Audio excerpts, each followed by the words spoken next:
hindi siyang maubos mga bebs ko. So ayan, maglalagay lang ako ng konti.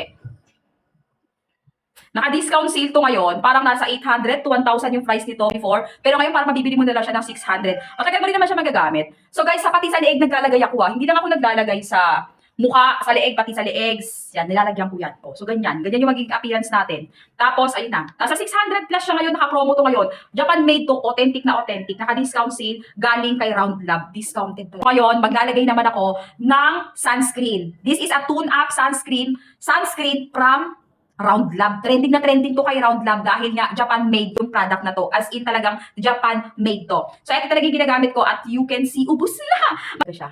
So blend lang natin. Wala akong sponge. Kamay na lang natin siya. Blend lang natin yung ating sunscreen. So umaura ka man, lumabas ka man ng bahay, at least kahit pa paano protektado ka na. So nakita niyo naman yung appearance kanina na walang sunscreen at saka meron. So kahit pa paano hindi ka na talaga nito. Hindi naman sisira yung skin mo sa init. Dahil sobrang init ngayon mga vibes. Naka-discount sale to ngayon. Highly recommended ko sila ha. Highly recommended din siya.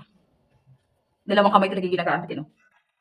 Para mag-blend ng mabuti. Pati yung sa leeg natin. Para pantay.